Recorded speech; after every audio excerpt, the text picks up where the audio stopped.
अहंकार करावा, ॲटिट्यूड करावं असं काही नाही. खूप होतं. 6 शास्त्र 18 पुराण 4 वेद मुखोद्गत त्या रामेश्वर शास्त्रींच्या. देहूमधलं सगळ्यात विद्वान रामेश्वर शास्त्री, रामेश्वर भट्ट. काय करतात ज्ञानाचं? अहंकार नडला ना, मी ज्ञानी आहे या कारणास्तव जगद्गुरु तुकोबारायांसारखं सामर्थ्य ज्यांनी नजरेआड घातलं आणि विठेवरच्या मालकाचा अधिकार असणाऱ्या व्यक्तिमत्वाला नाकारलं, याच्यापेक्षा मोठं पाप काय झालं? काय करतात ज्ञानाचं सांगा ना. 14 विद्या 64 कला, 1400 वर्षाचं वय ज्या चांगदेव महाराजांचं, त्यांना ज्ञानोबराय कळले नाही. शेवटी 5 वर्षाच्या मुक्ताईचं पहिलं शिष्य व्हावं लागलं, तेव्हा कुठं ज्ञानाचा अधिकार मिळाला? सामर्थ्य लक्षात घ्या तुम्ही. अहो ताकद लक्षात घ्यायला गेली तर 7 कोटी घरं सोन्याची ज्या रावणाची. Think about it. विचार करा ना कधीतरी. 7 कोटी नोट जोक, विनोद नाही हा. तुलसीरामांमध्ये वर्णन आहे. रावणाच्या एका घराची एक चौकट 2250 किलोची आहे बरं का चिखलीकर. रावणाच्या एका घराची एक चौकट, मी तुम्हाला सोपं सांगते, रावणाच्या एका घराची एक चौकट विकली तर 35 वेळा आमदार होता येईल. कळलं त्यालाच कळलं, एवढा जागीरदार होता तो. 35 वेळा सोपं नाही, एवढा जागीरदार आहे तो. बरं एक चौकट आहे का त्याच्याकडे? 7 कोटी घरं म्हणजे 7 कोटी चौकटी. फक्त चौकटी सांगितल्या, भीती ऐकल्यावर मारचाल तुम्ही. एवढ्या जागीरदार आहे ते. सोपं आहे का? 7 कोटी रे, 80,000 बायका माऊली, 80,000, 1 लाख पोरं, 1.25 लाख नातू, घरचे एवढे भाऊकीन पाहुणे रावळे मरू द्या. 80,000 बायका, सासरे 1,60,000 म्हणू नका. ज्याच्या जावयानं एकट्यानं 80 केला, सासरा गुणाचा असन का? विचार तरी नको. आपण नाही विचार करू शकत एवढं त्याच्याकडे आहे. नवग्रहाच्या पायऱ्या, कुबेर राखणीला रे, गाढव बळी गजानन सटवी करी बाळांतपण. बरं ताकद कमी आहे का? नाही, तिन्ना कैलास हलवला हो बाबाने. बरं सगळ्यात मोठा शिवभक्त, द नाव मुवमेंट, आत्ताच्या क्षणापर्यंत सगळ्यात मोठा शिवभक्त रावण आहे.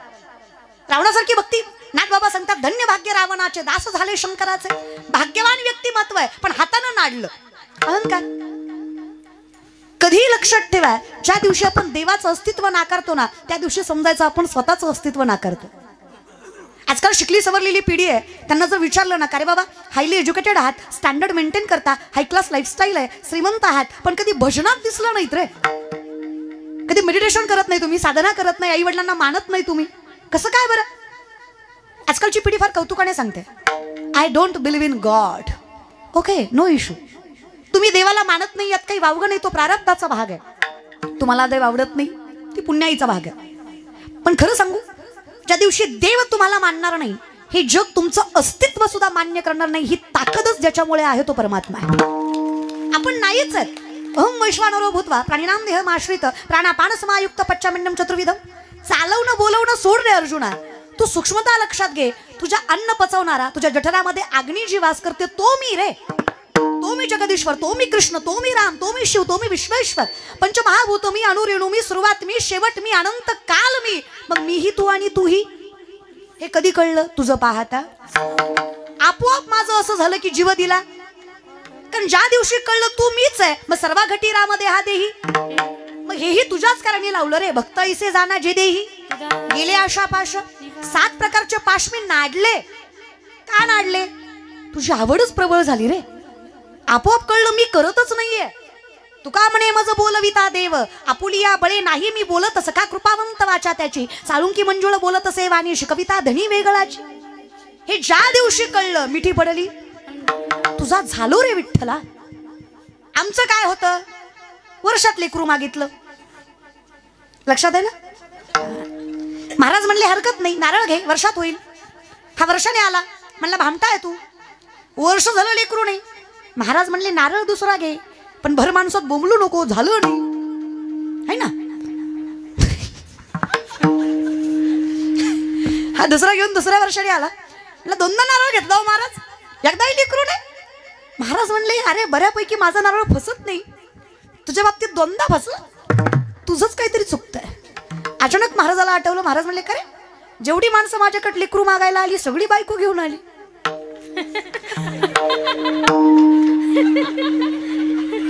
ज्याला कळलं ते आयुष्यपत हुशार आहे.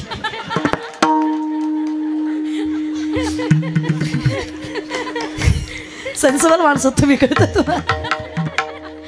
तू 2दा एकटा झाला, तुझी बायको कुठे आहे? मला लग्न नाही झालं. नाही कळलं त्यांच्यासाठी होतंय.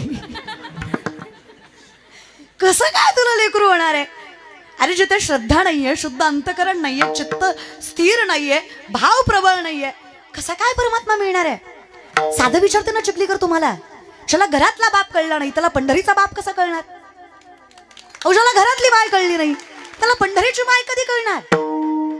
माणूस समजून घेता आला नाही, माणसं परमार्थ समजून घ्यायचा प्रयत्न करतात. आम्ही समजून घ्यायचा प्रयत्न करत नाही, आम्ही फक्त शुद्ध भाव ठेवतो, विश्वास ठेवतो. आम्ही देव मानतो. का मानतो? कारण आमचा विश्वास आहे की तोच आहे जो आम्हाला सांभाळतो. आम्ही लॉजिक नाही लावत बसत. आणि खरं सांगू का, कधी कधी कीव येते समाजाच्या बुद्धिमत्तेची, किळस येते. याच्यापेक्षा मोठं काय वाईट असू शकतं की स्वतःचं अस्तित्व मोठं करण्यासाठी आजकालची पिढी देवाला सुद्धा नाकारायला मागे पुढे बघत नाही. का तर मला माझं अस्तित्व जगाला दाखवायचं आहे. मी काय सांगू की जगाच्या मालकामुळे मी आहे? जर कष्ट मी करतोय, कर्म मी करतोय, त्रास मला होतोय आणि जगाच्या मालकाच्या कृपेने झालं म्हणायचं, हे समाजाला मान्यच करायचं नाहीये. जो काही त्रास आहे ना दादा, अदृश्य मुलाने संततानी कर्मानुबंधिनी मनुष्य लोके, हा तुमच्या कर्मामुळे. मग संत का सुखी आहेत? संतांना त्रास नाहीये का? तरी पण त्यांच्या चेहऱ्यावरचा आनंद कुणी हिरावून घेऊ शकलं? समाजाने भलतं बोलले, वेळ ठरवलं, तरी त्यांना कुणी त्यांची शक्ती कमी करू शकलं? त्यांचा अधिकार कुणी कमी करू शकलं? ज्या देहून तुकोबांचा गाथा बुडवला, ज्या देहून तुकोबांना काव्यरचना करू दिली नाही, ज्या देहून तुकोबांना वेड ठरवलं, आज त्याच देहूला, त्याच देहूच्या माणसांना त्याच गाथ्याचं, त्याच देहूमध्ये मंदिर बांधावं लागलं. हे सामर्थ्य संतांच्या अधिकाराचं तर होतं. लोक म्हणतात देव काय करतो? देव संकट दूर करत नाही, देव आलेल्या संकटांना तोंड द्यायची ताकद देतो. काय करतो देव? मराठी भाषा कंपनाने तयार झाली. मराठी भाषा इतकं सामर्थ्य कशात नाही. कधी भाषाशास्त्र शिकलात तर सामर्थ्य लक्षात घ्या, सगळ्यात श्रेष्ठ मराठी आहे. ही भाषा कंपनाने तयार झाली. जेव्हा तुम्ही विठ्ठल, शब्दांचे प्रकार असतात, मराठी व्याकरण आपण शिकत असतो, कंठस्थ्य, ओठस्थ्य, दंतस्थ्य, हे जे शब्द आहेत, विठ्ठल म्हणावं आणि दर मिनिटाला आपल्या शरीरामध्ये ज्या नवीन पेशी तयार होतात त्या उत्तेजित व्हाव्या, ऊर्जा निर्मित व्हावी. सायंटिफिकली पॉझिटिव्ह एनर्जी जगाच्या मालकाच्या नामचिंतनाने वाढते आणि कितीही संकट समोर आलं तरी विश्वास निर्माण होतो, कुणीतरी पाठीशी आहे, जो आपण सत्य वागतोय त्याचं फळ एक दिवस देणार. समाज आपल्याकडे नजर वर करून बघणार, तो दिवस आपल्या आयुष्यात येणार जोपर्यंत त्याचं नाव मुखात आहे. पॉझिटिव्हिटी, सकारात्मकता. देव कर्म नाही बदलत आहे, देव बळ देतोय. म्हणून माणसाने मेडिटेशन करावं, म्हणून माणसाने साधना करावी, म्हणून विश्वास ठेवावा. सगळ्यात मोठी साधना नामसंकीर्तन. साधना पै सोपे, जळतील पापे. सगळ्यात मोठं मेडिटेशन आहे नामचिंतन. बरं त्याला काही काळ वेळ नाम दोन्ही पक्ष पाही, त्याला काही काय वेळ नाहीये. इथेच न लगती साया सजावे, सुखे येतो घरा. काय लागतं सांगा ना? देवाचं नाम तुम्ही कुठेही घ्या, कसंही घ्या, नाही तयावीनं भुकेला विठ्ठल येईल तैसा बोल. रामकृष्ण सांगा ना माय, मध रागाने खाल्ला गोड लागत नाही? लागतो की नाही? अगं तुम्ही माझ्या आहे म्हणून तरी बोला. बोलायला कुठं आपल्याला शिकवावं लागतं का ग माय? बोलायला जमतं की आपल्याला? नवरा बायकोचं भांडण लागलं, बाई कोणी तुम्हाला माझी कदर नाही. तुमचं घरदार, शेतीवाडी, आई बाप, बहीण बाळा सगळं मी सांभाळते, सगळं मी एकटी सांभाळते. मी काय काय सांभाळ? नवरा म्हणलं सगळं मी सांभाळतो, तू फक्त तोंड सांभाळ. बोलतो का माय आपण? नका लय टाळ्या वाजव, तुम्ही गुणाचे नाही. आम्ही बोलतोय मान्य आम्हाला, पण बोलतो त्याचं कारण तुम्ही आहे. काय लागतं बायकांना आयुष्यात? 2 शब्द प्रेमाने बोलायचं रे दादा. लेख म्हणून सांगतो तुम्हाला, काही लागत नाही बघा. काय ग माय? आधीच बाई खूप सहन करते.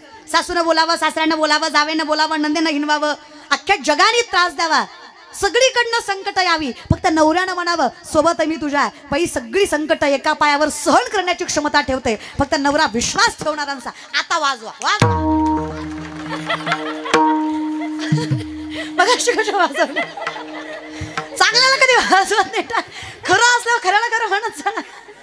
खरं की नाही ग माय? कोण लागतो संसारात चांगला? अगं माझं झालं नाही म्हणून तुम्हाला विचारते, माझं पेटल्यावर तुम्हाला कशाला विचार? येईल अक्कल मला, माझं पेटेपर्यंत सांगा. खरं की नाही? संसारात कोण शहाणा लागतो? मालक. परमार्थाचंही तसंच आहे मा. परमार्थातलाही मालक शहाणा भेटला ना. माऊली म्हणले जरी सख्याचा जिवाळा बाया सासरवासच आहे. तुकोबाराय म्हटले तुका म्हणे सोपे आहे सर्वाहुनी, शहाणा तो धनी घेतो. मालक शहाणा पाहिजे आणि माझा मालक इतका शहाणा आहे, काय सांगावं तुम्हाला. उच्च नीच काही नेणे भगवंत, तिष्ठे भाव भक्ती माझा मालक कसलाच प्रकार बघत नाही हो. तू कुठल्या जातीचा, कुठल्या धर्माचा, कुठल्या पंथाचा, स्त्री पुरुष काही बघत नाही. विठेवरचा सवळ्यातला मालक माझा नामदेवरायांच्या कीर्तनात वाळवंटात येऊन सगळ्यांसोबत नाचतो. तितका प्रेमळ माझा मालक आहे. आणि इतका शहाणा मालक भेटल्यावर कसं दुसरीकडे नजर जाईल, दृष्टी न फिरे. आवड लागली हो त्याची आपोआप. नवरा चांगले असल्यावर संसार करायला काय जड आहे सांगा बरं माय. अगं खरं ताकद असते का आपल्यात खूप. The woman is an ideal manager. सगळ्यात मोठी व्यवस्थापक स्त्री आहे. मोठ्यातल्या मोठ्या उद्योजकाला जे व्यवस्थापन जमत नाही ना, ते व्यवस्थापन रोजची गृहिणी आपल्या घरामध्ये करते. म्हणून तिचा संसार कमी खर्चात सुद्धा सामर्थ्यवंत व्हायची ताकद तिच्या मनगटात असते. खूप करता ग माय तुम्ही. लय गोडे माय तुम्ही, लय चिखलीच्या बाया तुम्ही तर लय गोडे गे. आई शपथ लय गोडे. तुमचं तोंड सोडलं ना लय गोडे गे तुम्ही. तेवढा एकच फॉल्ट आहे आपल्यात. आपल्या इतकी ताकदच कोणात नाही माय. तुम्हाला खरं सांगते, इतकी ताकद आहे ना आपल्यात. अगं काय सांगायचं माय तुम्हाला. तुकोबारांसाठी विठ्ठल यावा यात काय नवल. माझ्या आवलीसाठी सुद्धा आलाच की ग. तुकोबारांना 2 पत्नी, रखमा आणि जिजा. जिजांना चावली म्हणतो आपण. रखमा आणि लय हौसनं ऐकू नका, त्यांनी काय हौसनं केलं नाही. पहिली केली तिला बाळ होईना म्हणून आई बापांना हात टाका तर दुसरी करायला लावली. पण देवाचं गणित इतकं बेकार आहे. दुसरी केल्यावर दुसरीच्या अगोदर पहिलं लिकरू झालं. देव बी लय खतरनाक. देव बी कमी परीक्षा बघतो. 2 रखमा आणि जिजा. जिजाई नाव त्यांचं पण आपण आवली म्हणतो किंवा त्यांचं टोपण नाव आवली होतं. बऱ्याच समाजाला असं वाटतं की आवली फार फटकळ होत्या. पण मी सांगते, आवलीसारखी पत्नी भेटणं फार भाग्यवंताचं लक्षण. सोपं नाही जगद्गुरु तुकोबारायांची पत्नी व्हायचा अधिकार मिळणं. सामर्थ्य असणार ना त्या बाईमध्ये. उगाच तुकोबारायांसारखा नवरा भेटला का. आणि मी लेख म्हणून सांगते, व्यासपीठावर सांगते, सध्याच्या परिस्थितीला, सध्याच्या युगामध्ये माळकरी, परमार्थ करणारी, संतांची सेवा करणारी, त्या विचाराने जगणारी, मोठ्यांचा आदर करणारी, स्वतःकडे अधिकार असूनही त्याचा योग्य वापर करून नाती टिकवणारी मुलगी सून म्हणून भेटणं हे सगळ्यात मोठं भाग्यवंताचं लक्षण आहे की तुमची सून माळकरी. सगळ्यात मोठं. आणि दर रविवारी पिशवीतलं करणारी भाग्यवंताचं लक्षण. तर हे तुम्हाला माहिती आहे. नाही माय, अगं आपल्याकडे ताकद एवढं सांगते का तुमच्या हातात आहे. लेकराला पुस्तक वाच म्हटलं, लेकरू पुस्तक वाचत नसतं ग माय. तुम्ही पुस्तक घेऊन बसा, लेकरू शेजारी बसल्याशिवाय राहत नसतं. संस्कार असतात. आणि काय पुढच्या पिढीला ज्ञान शिकवतो आपण सांगा ना. ही म्हातारी माणसं नुसतं म्हणतात पर्राय गेली, पर्राय गेली, पर्राय गेली. अरे पण का गेली. बिडी फुकू फुकू तुझी थोबाड आत गेली म्हणून पर्राय गेली. उगाच थोडी गेली. लॉजिक आहे ना दादा. उगाच कशी गेली. ऍटमॉस्फिअर तसं आहे ना, वातावरण तसं आहे. आता हे म्हातार आहे, याला दिसत नाही आपला जीव भजन करायच्या पुढचा गेलाय. आता थरथर हात कापतात आपल्याला, तरी मारुतीच्या वाट्यावर भजन करीत नाही. पत्ते चालतं. ब्रह्मचारी मारुतीला राणी दाखवतो. ही गुणाच फक्त पोरच वाया गेली. काय पण पिढी आली खरंच. आता या म्हाताऱ्या बायका सुद्धा दारात बसून, आजकालच्या काय पोरी येत वय, ह्यांना काय लाज आहेत वय, आमच्या जमान्यात नव्हतं माय असो, आम्ही किती इज्जतीनं खाल्लं माय, किती कष्ट केलं माय, ह्यांना काय झळय माय, सगळं आयतं भेटलं माय, आमच्यासारखं ह्यांना सहन करून जमणार आहे का माय, सगळं आयतं भेटलं तरी किती माज आहे माय. होय ग माय, खरंच की आय ऍक्सेप्टेड.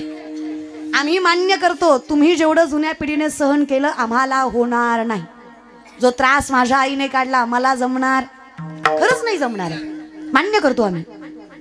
जुन्या बायकांनी अर्ध्या अर्ध्या भाकरीवर जीवन काढलं म्हणून आमच्या पिढीला सामर्थ्यवंत आयुष्य मिळालं आणि सुखाचे दिवस आले. हे आम्ही मान्य करतो. माझ्या आजीनं काटकसरीनं संसार केला म्हणून माझ्या आईला सुख लागलं, माझ्या आईनं काटकसरीनं संसार केला म्हणून मला सुख लागतं. मान्य करतो ना आम्ही. पण मला सांगा, ज्या घरातली म्हातारी दारात बसून मिसरी चुळती, की ज्या मिसरीच्या वासानं गोठ्यातल्या म्हशीनं दूध द्यायचं बंद केलं, काय आदर्श घ्यावा त्या म्हातारीकडनं आम्ही. ती कुठल्या तोंडाने आम्हाला ज्ञानेश्वरी वाचायला सांगणार आहे सांगा ना. कधीतरी आपण तोही विचार केला बाई, का बरं असं का नसतं ग माय. जर तुम्ही तुमच्या नवऱ्याचा आदर करत नाही, तुमची सून तिच्या नवऱ्याचा कसं करणार आहे. जर तुमची सून तिच्या नवऱ्याचा आदर करत नाही, तुमची नात पुढे जाऊन तिच्या नवऱ्याचा काय करणार आहे. तुम्ही धडधड शिवाय देता रे पोरांसमोर. काय पोरं घेणार तुमच्याकडनं सांगा ना. कुठला हरिपाठ वाचता तुम्ही रोज घरात.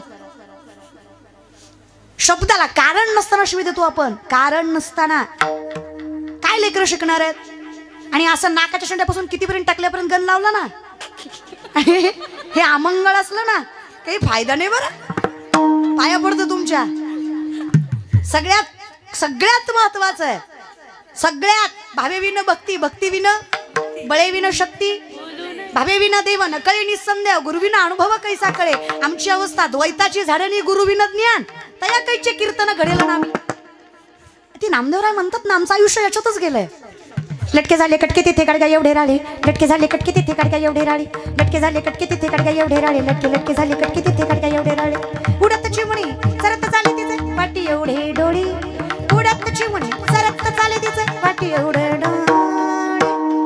लटके झाले कटके तिथे काढगा एवढे राळे, लटके झाले कटके तिथे काढगा एवढे राळे, लटके झाले कटके लटके झाले कटके लटके झाले कटके तिथे काढगा एवढे राळे, लटके झाले कटके काढगा एवढे राळे.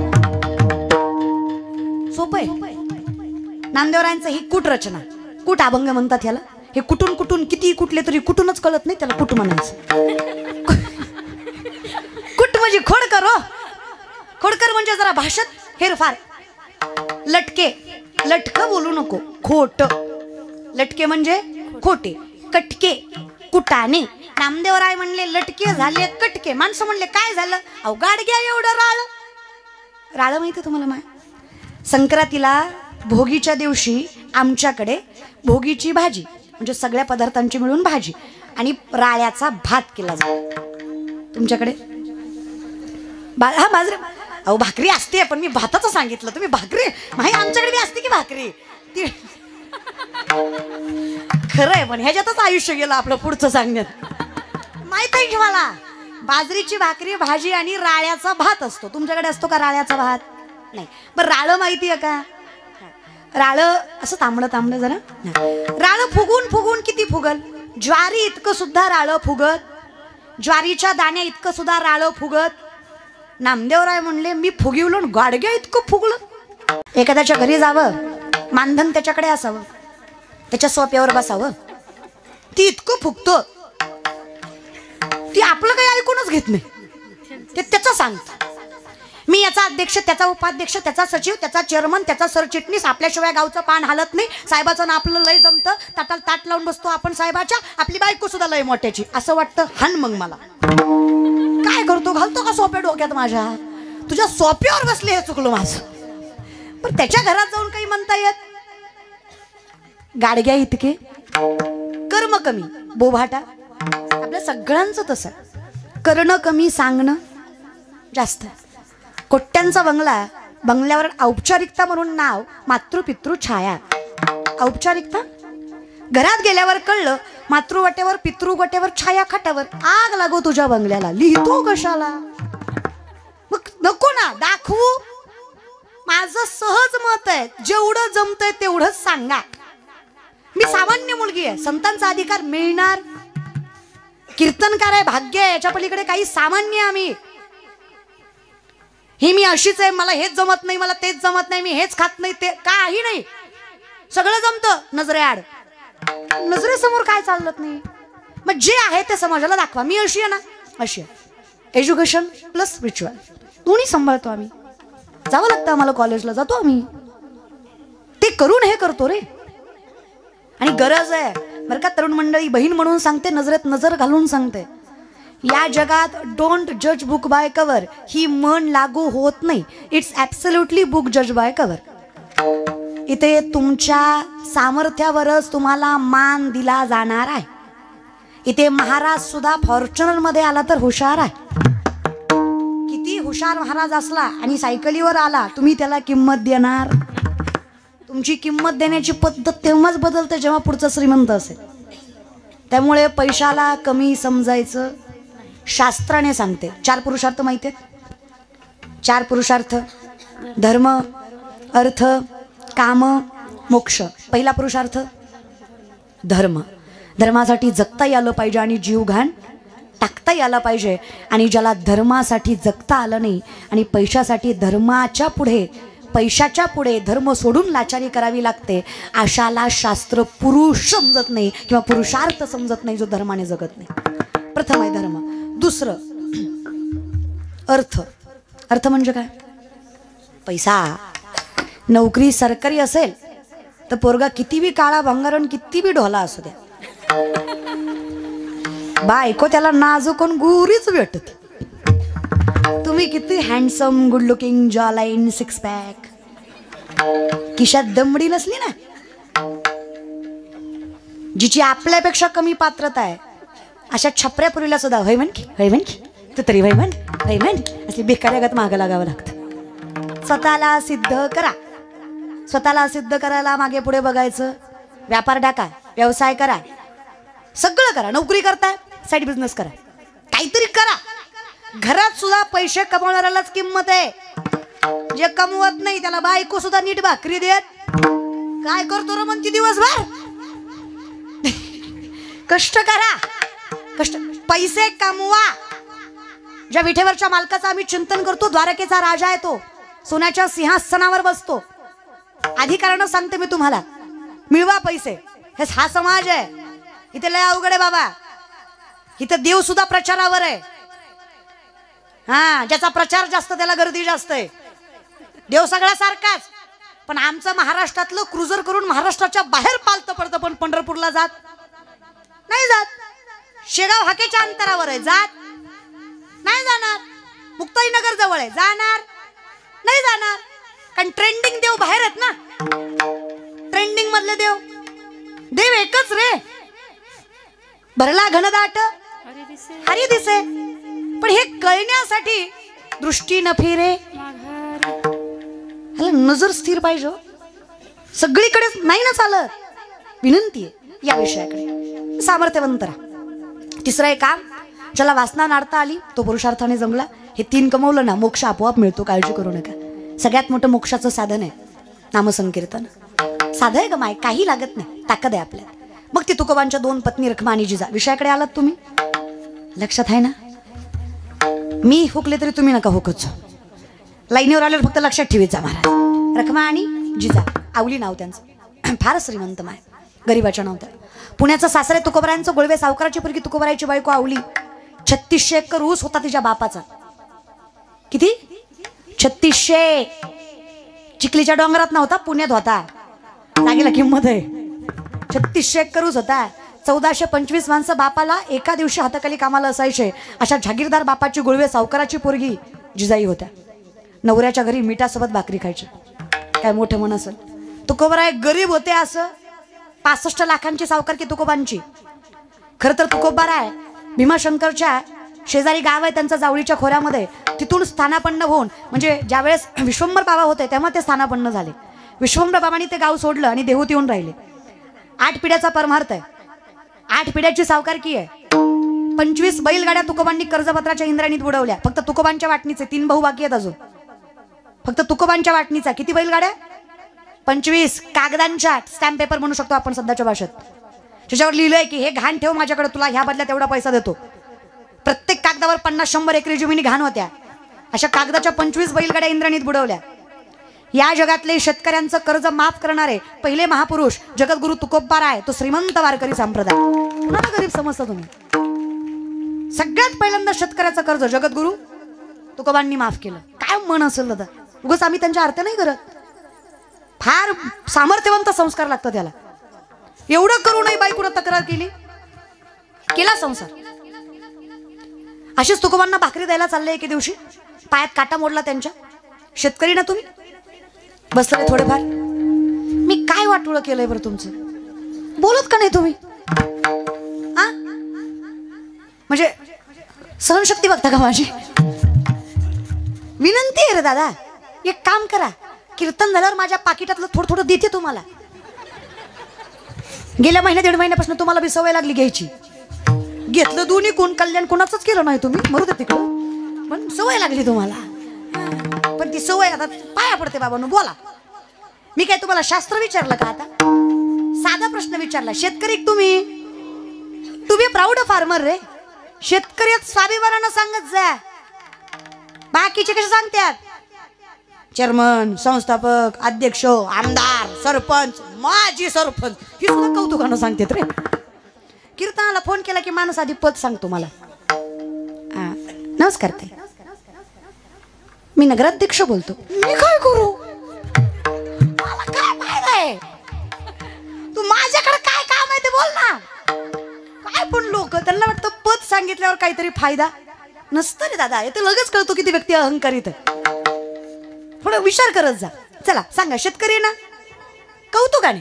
आणि दादांनो, आपण शेतकऱ्याच्या तर सांगायला कधी लाजायचं नाही.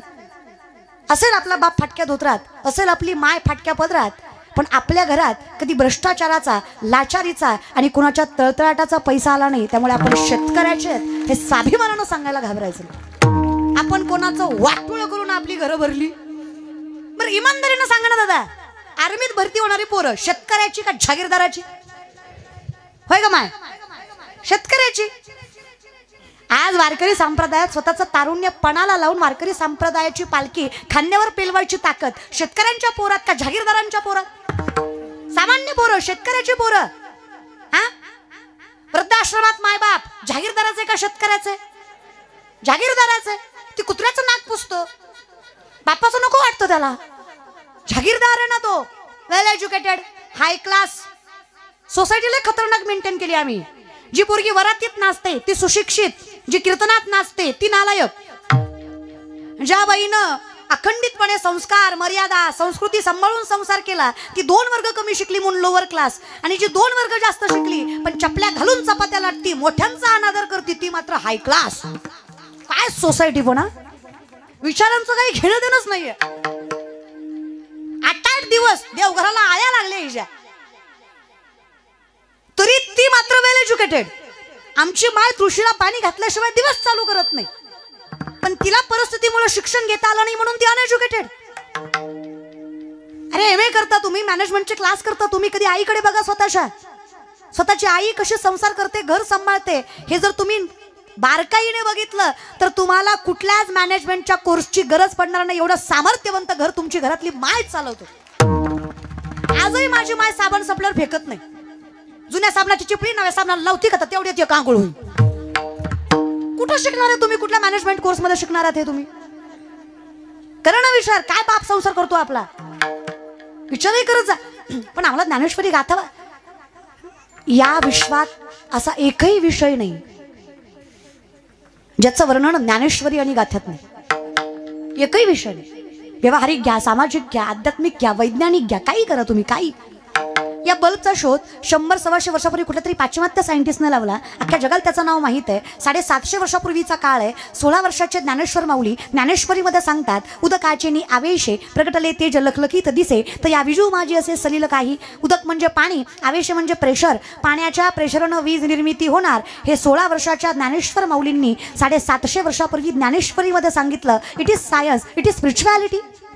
ही आध्यात्मिकता आहे, हे मूळ आहे, विज्ञान त्याचं फळ आहे. चाचूचेनी सांडस आहे, खंडीचे पै पाणी राजहंस आहे. तुझं ज्ञान विज्ञान तैसे वाटून देऊ. आम्ही तुम्हाला सांगू खरं काय आणि खोटं काय. पण हे कलियुग आहे. चाणक्य 5000 वर्षापूर्वी सांगतात, हा असा समाज आहे, हे ते 4 माणसं एकच खोटं बोलली की खोटं सुद्धा खरं होतं. खरं आहे का खोटं आहे? चुकून 5वा खरं बोलला तर 4 मिळून त्याला खोटं ठरवते. ती क्वांटिटीला किंमत आहे, क्वालिटीला नाही. उदाहरण देते. ज्ञानेश्वरीच्या कुठल्या ओवीत लिहिलं होतं दिवाळीत मोती साबण वापरायचा? कुठली ओवी आहे मला बी सांगा. गाथ्याचं कुठलं प्रमाण आहे, वेदाची कुठली ऋचा, गीतेचा कुठला श्लोक आहे? तरी सुद्धा 90% महाराष्ट्र गरीबातलं गरीब घर आणि श्रीमंतातलं श्रीमंत घर मोती साबण वापरतं. Because of advertisement, quantity. सगळ्यांनी स्वीकारलं म्हणून आम्ही सुद्धा स्वीकारलं. सत्य असत्य विचार केला. हा, लहानपणापासून ऐकलं, उठा उठा दिवाळी आली, मोती स्नानाची वेळ झाली. मोती स्नानाची, अभ्यंग स्नानाची नाही, मोती स्नानाची. दिवाळी त्रेतायुगापासून आहे, आत्ताची नाहीये ती. राम आगमनापासून करतो आम्ही. 12 लाख वर्षाचं त्रेतायुग आहे, 8 लाख वर्षाचं द्वापार युग आहे. आणि आता जे कलियुग आहे ना, 4,32,000 वर्ष. 4,32,000 वर्ष. 5,000, 4,27,000 राहिले. त्रेतायुगाचा 10,000 वर्षाचा काळ होता माणसाचा. द्वापार युग 1,000, कलियुग 100. अजून परमार्थ कमी केला ना, कुंबडीसारखं यायचं जायचं यायचं जायचं. करा पुढच्या पिढीसाठी तरी परमार्थ. कारण त्रेतायुगामध्ये यज्ञ करायचे माणसं, हत्तीच्या सोनेनं तूप ओतलं जायचं, असे महायज्ञ व्हायचे. झाडाला उलट टांगून हजारो वर्ष तपश्चर्या करायची माणसं. आपल्याला किती सोपं सांगितलंय हरी उच्चारणी. किती अजून संतांनी सोपं करावं. हरिमुखे तुझं पाहता काय अवघड केलं सांगा ना. आसोनी जीवे वेगू कायच अवघड नाहीये, तरी करायचं नाहीये. या विषयाकडे संसारही सामर्थ्यवंत होतो ग माय. शेतकरी तुम्ही, शेतकऱ्याच्या पायात काटा मोडला, काही नवल आहे. शेतकऱ्याच्या पायात काटा मोडला, शेतकरी काटा बघायला पटकन घाई असेल तर पाण्यानं पाय स्वच्छ करतो का? शेतकरी काटा कसा बघतो? लाज नका, सगळे थुकाच लावतात.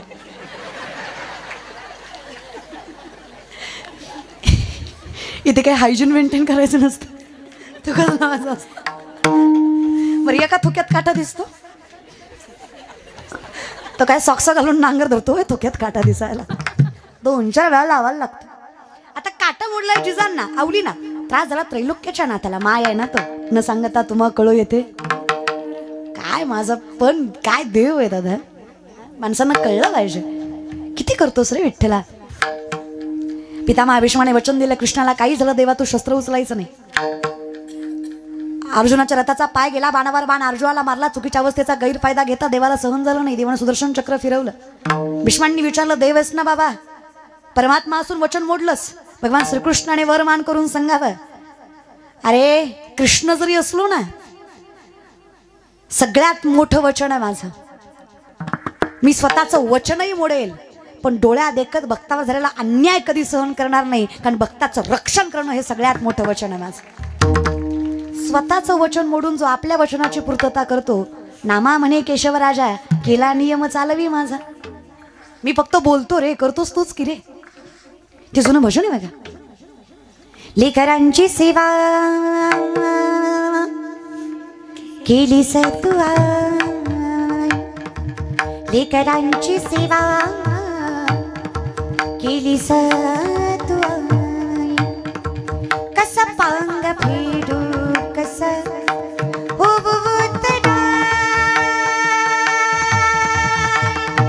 तुझ्या उपकारा जगी तो